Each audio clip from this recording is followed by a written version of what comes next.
right, I'm going to go ahead and get us started. We should have folks joining in shortly. So this is the application support webinar for spring 2021 for the Watson Semester Accelerator. So I'm going to go ahead and share some of my favorite facts about the Watson Semester Accelerator before we go ahead and launch into the application itself. So, okay, so just 1 minute, I will open my camera. great. No problem. All right, so we're going to go ahead and talk a little bit about mentorship. So one of my favorite things about the Watson Semester Accelerator is that students receive tailored mentorship from experienced innovators and social entrepreneurs. One of the incredible value adds of the program since we've gone virtual is that we now have access to mentors from around the world. Before, we went ahead and limited ourselves to mentors that were found only here in Boulder, Colorado. Now we have access to high-level mentors around the world. For example, one of my colleagues is working for the United Nations in Italy. He's launched 2 social ventures. One was a social venture elevating voices of local businesses in Cameroon. Then when he was in his master's program, he launched a social venture that provided access to resources for women refugees in Greece. That venture is still operating, and now it's operating out of San Diego, California, and it's providing access to resources from refugees coming through Tijuana. So he's done incredible work, and now, like I said, working for the United Nations and is one of our mentors. That's the type of mentors that we have access to. We also have access to high-level individuals to teach what we call our master courses, and these are courses from high-level individuals such as CEOs from Priceline.com and Nobel Prize winning movements. So those are excellent resources that we now have access to. Also, the program is really valuable for individuals who are unable to leave the communities that they're hoping to serve through their ventures. So now they can actually stay and work within those communities and be a part of that. So the other piece is Watson has 239 alumni who created over 800 jobs and raised over $100 million. And now our students will join that group of incredible alumni. Our alumni have also been selected to Y Combinator, the Echoing Green Fellowships, and Forbes 30 Under 30 list. They've also gone on to study in universities such as Harvard, University of New York.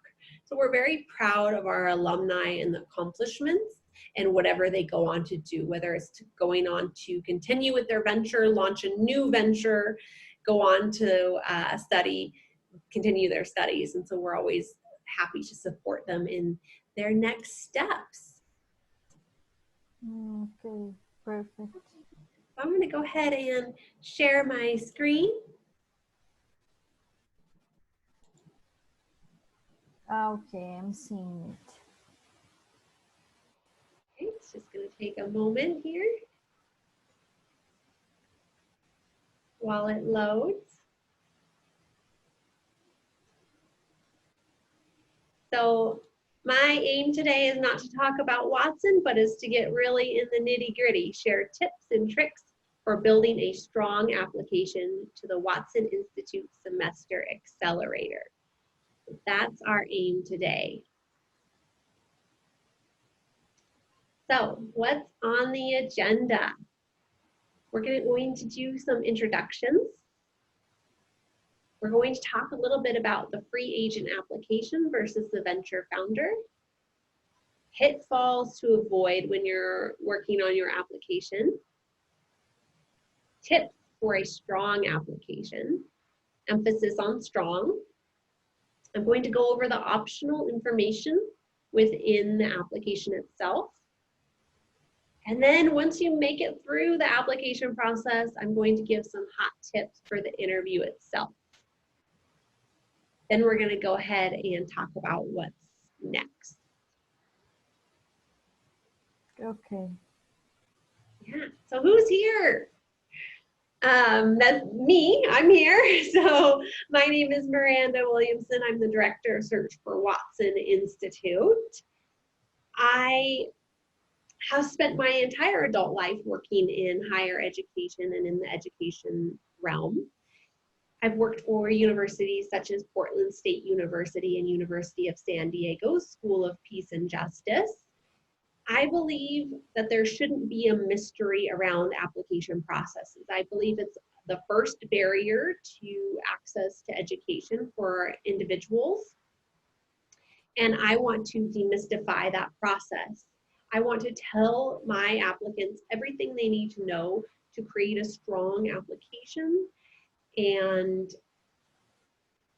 join the program of their choice and get the highest scholarship possible by building that strong application. And that's my goal today, is to share that information with you. And so it's just, it looks like it's us on the webinar, even though I had multiple people registered, but let me hear from you. I'd love to hear from you. Where are you calling from and what is your name? My name is Larissa and I am from Brazil. So a few days ago, I was part of Watson Institute Base Camp, the first virtual base camp. Wonderful. So, yeah, so I've known George and other members from Watson, and I also know a girl who participated in the program in Colorado. So her name is Louise. She is from Brazil. I don't know if you know her, if you ever met her in the program in Colorado. What is Louise. Louise? I haven't met her yet. No. And Yeah, we she's a young woman in Brazil. She's from São Paulo, the city where I am, and she encouraged me to apply for the program. So just to let you know, I am really interested in this program, but I don't know if the virtual opportunity will be for me. Like it seems like if I will be able to join in person, it could be richer for me, the experience, the whole experience, than virtual. So that I am here to understand more the virtual program. Well, great. Well, I'm glad you're here. And the tips that I give will be completely applicable for if you decide to go to the in-person program. So you could apply for the virtual program and then decide to move your application to the summer program if that's of interest to you. Yeah. Okay, And perfect. see, Veronica just joined us. Veronica, we're just doing brief introductions. If you'd like to unmute yourself and then say where you're calling from. Okay, thank you so much. My name is Veronica Solano. I am from Peru, South America, and I saw this program about the Watson Institute, and I'm really interested in know how can I apply, and I also saw about some funding or scholarships. So I'm really interested in knowing and getting to know more opportunities, and that is why I'm here. Thank you so much. Great, welcome. All right, so I'm going to go ahead and go on. So I'm going to talk a little bit about the venture founder versus free agent tracks. We have the two tracks. I am going to go over tips mostly today about that apply to the venture founder. And I'm doing that only because most of our applicants are considered venture founders. We do receive free agent applications, and it's not going to count against you if you're a free agent. You'll be judged in the same way, but I'm going to talk a little bit about the differences between the two. Free agent track is for students looking to join a venture or project. They want to gain the skill set that Watson offers, but maybe they're more interested in becoming intrapreneurs. They're more interested in working for an organization that adds social value and making innovative solutions and changes within that organization. The skill set that Watson offers is still very important and valuable to them, but they don't necessarily want to found their own venture. Or maybe they want to found their own venture later in life, but they don't quite know what that venture is yet. So they join Watson to get the skill set. The venture founder is someone who has an idea. They want to launch a social venture. They have an idea. Maybe it's in the early phases, but they haven't yet made that idea come to fruition or made that business model sustainable. And so they want to join Watson to gain the skill set, how to make that happen. And also, I will add something very important that Watson helps teach our young leaders. When you are doing this type of work, when you are doing peace building work, when you are adding social value, it's challenging not to create harm unintentionally. And what I mean by that, and I always pick on this organization, but have you ever heard of Tom's Shoes? They are an organization where you buy a pair of shoes and they give a pair of shoes to someone who does not have shoes, usually in a developing country such as Haiti or other parts of Africa. Now, that model sounds good, right? They're helping give people shoes who don't have shoes. There have been some major unintended consequences of that model. For example, they're giving shoes to people in Haiti, and then what happened is the local shoe merchants, the people who create shoes, they're called cobblers, I believe, cobblers go out of business because everyone can get free shoes. So they're putting local businesses out of business. So it's how do we think up through these things? We have these ideas of how to create great businesses and add social value, but how do we critically think through what we're creating and make sure we actually are adding value? Okay, so I talked about that a little longer than expected. So pitfalls to avoid when you're constructing your application. So we're back on track with our application. So each question, you have 250 to 500 words to answer most of the questions. Do not answer the questions with one sentence. You don't have to use all 500 words, but stay within that range, that 250 to 500 words. We want to hear a little bit more from you. Do not forget that grammar is important. I recommend one proofreader. I also recommend typing your answers in Microsoft Word and then copying and pasting into the application. That'll help with the grammar. Do not complete your application in a language other than English. Most of our Watson staff are bilingual, but our program is taught in English, so we do want to see applications in English. Do not copy and paste your mission from the United Nations website. Within the application, if you haven't looked at it yet, we do ask for a mission statement, either for your business or a personal mission statement. Most of us haven't thought about that, but we want you to give it some thought. And sometimes it transitions throughout your life. Sometimes what your mission statement is now may not be what it is 5 years from now, or even a year from now, or even after you go through Watson. That's okay. Just don't copy it and paste someone else's mission statement. That gets me to my last pitfall to avoid, which is do not plagiarize. Plagiarism means that you're taking someone else's ideas and someone else's words and taking credit for them. Don't do it. If you use someone else's ideas in any of your responses, give them credit. That's it. Now I'm going to transition what to do. I gave you some tips to pitfalls to avoid. Now what should you do?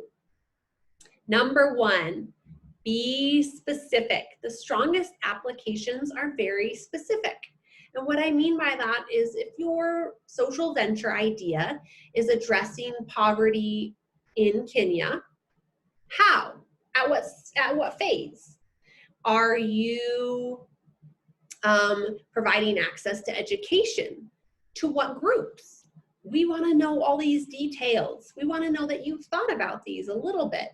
We'll help you through the process of Watson, think through all of these things again, but we want to see that you've thought about this. And don't lose sight of the prompts. I think it's easy to get carried away in a narrative and move away from the prompts, but it can help to read through all the prompts first and then go back and answer them so that you are paying attention to what each prompt says and speaking to it directly. Personal story. We want to hear your personal story. What drives you? Why are you interested in this issue?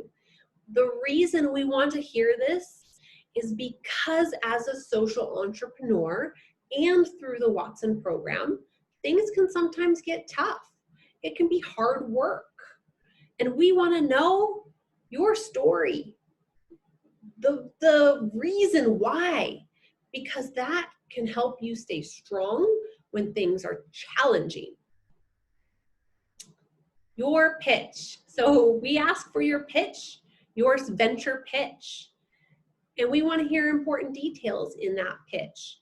So one important detail that's often left out, what is the name of your venture? What is the issue it's addressing? Who are the people it's supporting and helping? Do you have employees? Do you have team members? Do you have people helping you? Have you turned a profit? Are you a nonprofit? What are these things? Have you thought about them? And then one very important thing too is if you can, submit your application a day or two before the deadline. If there are any concerns or any issues, this allows some time for those to be resolved. I understand if you can't, it won't be counted against you if you submit on the deadline, but if you can, submit early. Sometimes people have internet issues, they're always concerned, there are always some sort of issues come up, and if you can submit early, that allows all those kinks to be worked out before the deadline.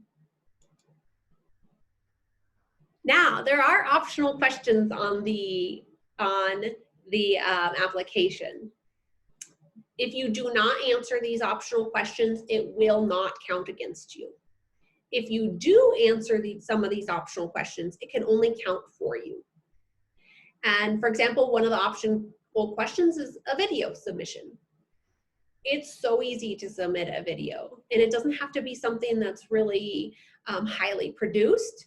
You can just use your iPhone and record yourself and submit it that way. So I encourage you to maybe think about one of the optional questions. One of them is for submit a business plan. I will tell you, most of our applicants do not have a business plan yet. And that's okay, that's what Watson is for. We help you get a business plan. So we don't expect people to have a business plan. If you do have a rough draft, go ahead and include it. But if you don't worry about it. You could do the video. All right, so let's say you avoided all those pitfalls. You followed all my tips. You submit your application. It's beautiful. You are asked to go on to the next phase, which is an interview. We do a 20-minute interview for all of our applicants that move to the next phase.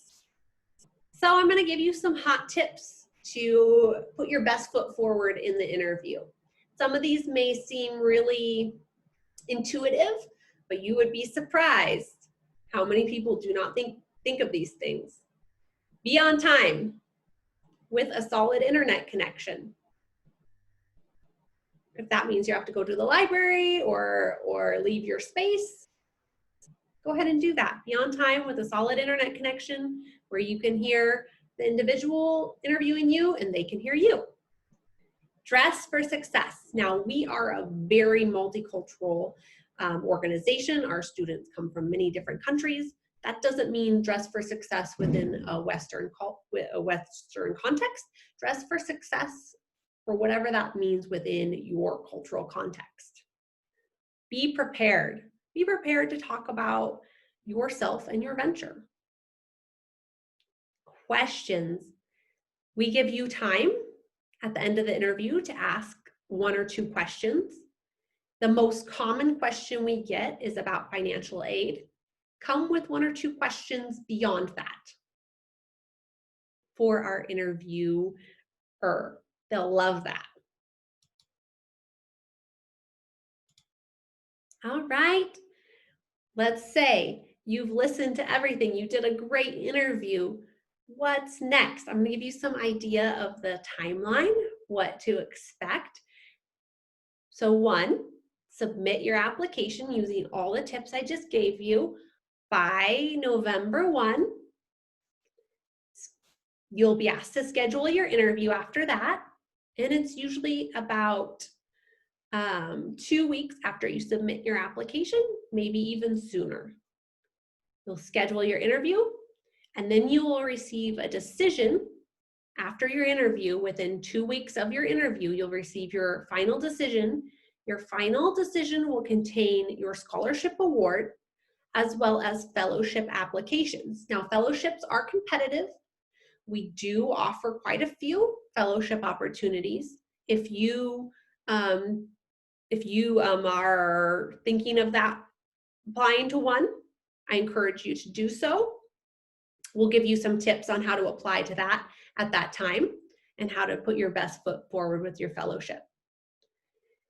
Then you'll be asked to submit a deposit by December 1. So that's how the whole timeline works. And now I'm going to open it up to both of you for some questions. So, may I ask you about the in-person program? Yeah, absolutely. So we are planning at this moment, recognizing that we are in a challenging environment that is changing rapidly, but we are planning to go in person for summer 2021. It's a 5-week program. The tuition is $6,000 and the housing is $2,000 on top of that. Okay, perfect. So, what kind of costs will I have in the program in person? So,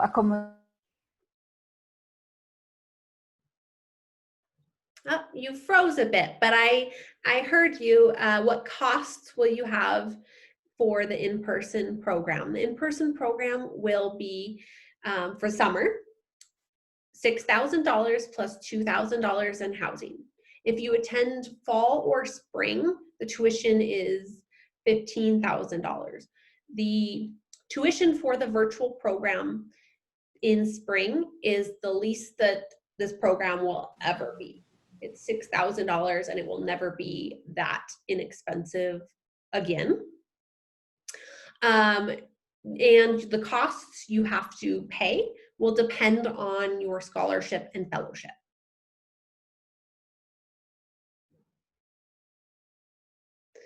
Oh no, I answered your question. How much did you hear? just the 1 or 2 words. So, can you repeat, please? I'm sorry for interrupting the connection. So the costs with the summer program, it'll be $6,000 for the tuition and then $2,000 for the housing.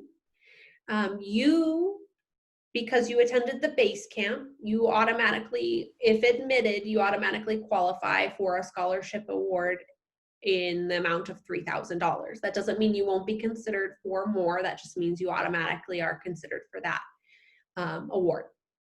So it depends on what award you get. Whatever award you get, you'll be responsible for the balance of that tuition and housing. So let's say you don't qualify for any other award and you just get the $3,000, you would then be responsible for $5,000 in tuition and housing. Okay, perfect. Understood.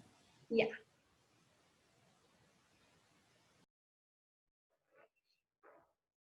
What other questions can I answer? Yeah, I would like to know maybe what is the profile of young leader that you are expecting to be part of this program?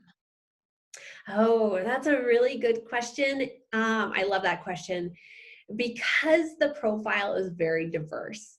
We have students, for example, in this current cohort from, I think we have 23 students from 6 different countries, something along those lines, and their age range in this cohort is 17 to 30 from multiple different countries, and they are tackling issues from education to poverty to water issues and environmental issues.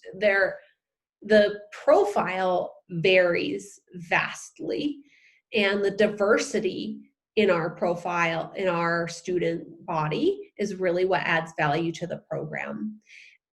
These are individuals who may not otherwise ever connect to collaborate across ideas and differences. And so it's really beautiful to see them connecting and learning from one another.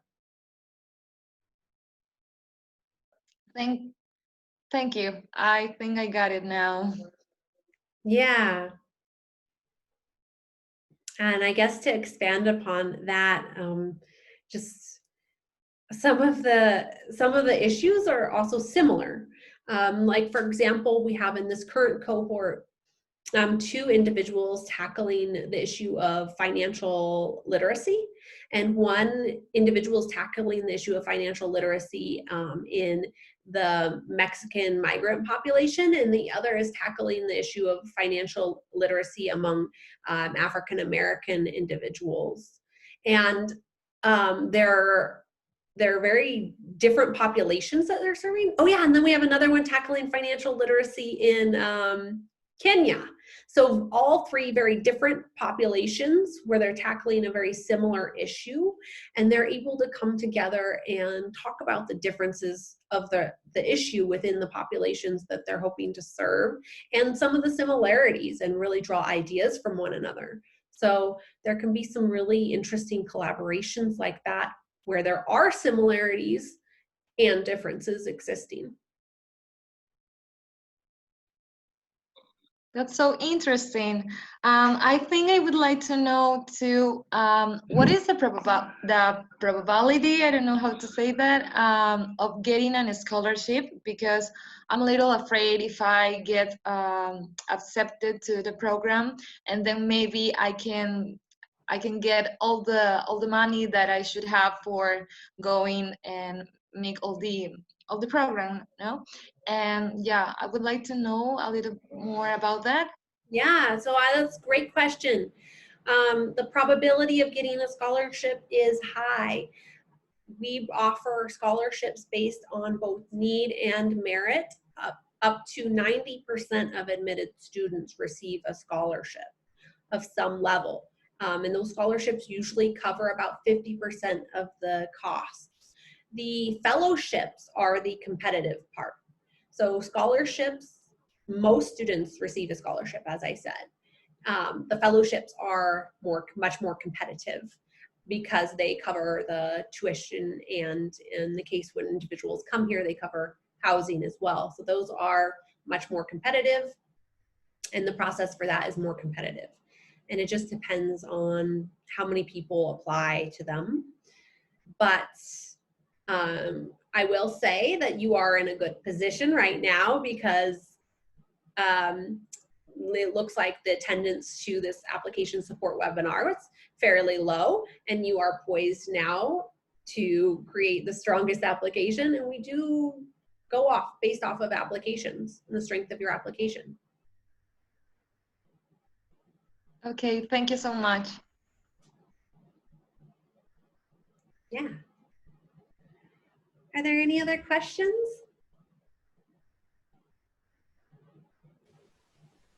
No, I don't have any questions. Maybe the questions that I had, I asked to you. Wonderful. Maybe I talked with George by WhatsApp, and I'd like to understand the difference between the I understood the difference, the most difference about the program in 4 months and 4 weeks, and in spring and summer. Yeah. So why both of the programs have these differences of the how long it will happen? Oh, that's a good question. So why is spring 4 months and why is summer 5 weeks? 5 weeks. We go off of the US academic calendar. So in the United States, education is broken up into blocks. And one is the block of fall, which is like, it's different in Latin America, like the way that a block is chalked up, but it's fall runs now is when fall's running. We're running the fall program, and then fall will end and spring will start. That's the January to May is spring. And so that works. And then we have summer block, and summer can't run into fall, for example, because then everyone in the United States, the students that would be interested in summer would go back to university or high school or wherever they're going. They would continue on with their education. So summer needed to fit within a smaller time frame to follow the academic calendar. It is going to be a little bit less content because it is shorter. So spring is going to be more content and definitely more robust in what you're learning. Summer is going to be very, very valuable and wonderful for different reasons, but it is going to be a shorter program, so you are going to be moving quite quickly through the program. Okay, perfect. Thank you so much for answering our questions. Thank you so much, both of you, for attending. I really appreciated learning a little bit about where you're both from and hearing your questions. And if you have any more questions, please feel free to reach out to me. I'm here to support you. Thank you so much for your time. Have a great rest of your day. You Same too. for you. Bye. Bye.